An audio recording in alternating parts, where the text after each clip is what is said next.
Jamais sans la grâce, une dévotion matinale qui vous connecte à la pensée de Dieu et vous donne la provision du ciel au quotidien. Bonjour chers amis, chers internautes, chers téléspectateurs, nouvelle journée, nouvelle provision, bienvenue dans cette quatrième dévotion, que Dieu vous bénisse, Père. Nous inclinons nos cœurs, nos pensées devant toi et nous étendons nos mains pour recevoir de tes mains ce matin. Comme le déclare la Bible, comme les yeux des serviteurs sont fixés sur la main de leur maître, ainsi nos yeux sont fixés sur toi. Merci pour tes précieux dons, tes précieux cadeaux dans cette journée. Amen. Alors, chers amis, chers internautes, nous continuons notre aventure. Hier, nous parlons justement de 1 Samuel, le chapitre 7, le verset 12 que nous reprenons. Samuel prit une pierre qu'il plaça entre Mitzpah et Shen, et il appela du nom d'Ebenezer en disant, « Jusqu'ici, l'Éternel nous a secourus. » Alléluia. Il a pris un nom, il a pris plutôt une pierre et il a donné un nom à cette pierre. Le nom de cette pierre, Ebenezer, veut dire la pierre de secours.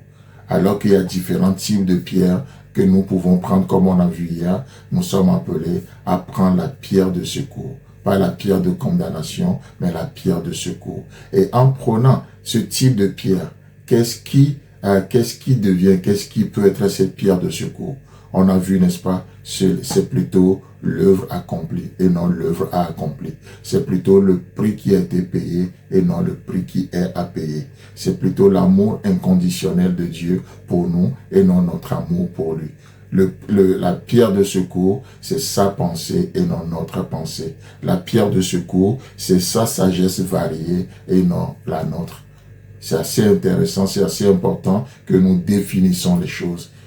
Que nous définissons des choses pour éviter des confusions dans nos vies. Voyez-vous? Donc c'est important de voir les définitions de Dieu dans nos vies, les définitions de Dieu nous concernant.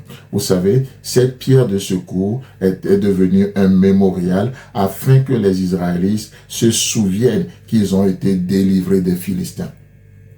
Et souvent, nous oublions les choses lorsque nous n'avons pas de repères. Nous oublions des choses lorsque nous ne posons pas des pierres. Sur mon bureau ici, j'ai une pierre et j'ai écrit dessus la pierre de secours. Oh, ce n'est pas de l'idolâtrie, mais chaque fois que je retrouve cette pierre, je sais dans quelle situation je l'avais eue. Et ça me rappelle quelque chose. Ça me rappelle telle situation et comment Dieu m'a sauvé de telle situation. Ça me rappelle tel événement et de comment j'ai vu Dieu dans l'événement. Ça me rappelle tellement de choses. Et nous sommes appelés à choisir nos pierres. Comme David l'avait choisi dans le torrent face à Goliath, nous sommes appelés à choisir les pierres qui viennent du torrent, c'est-à-dire le torrent de la parole de Dieu, le fleuve de la parole de Dieu, le fleuve de sa grâce. Nous sommes appelés à choisir, à avoir devant nos yeux, à avoir constamment ces pierres devant nos yeux.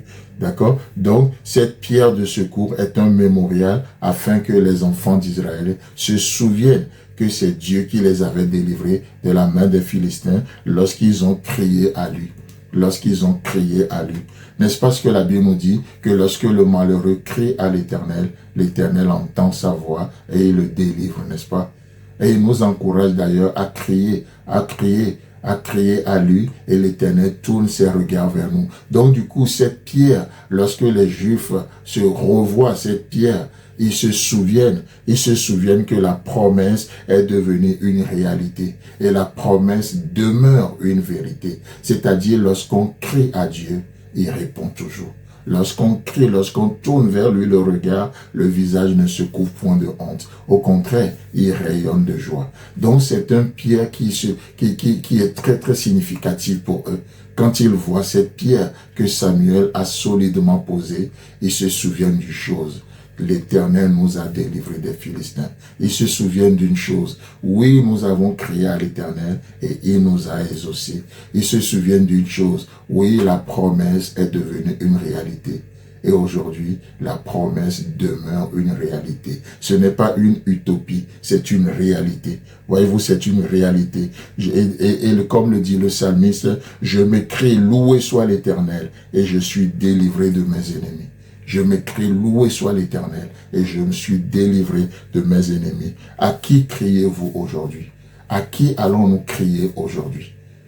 Les Juifs ont posé cette pierre et se souviennent.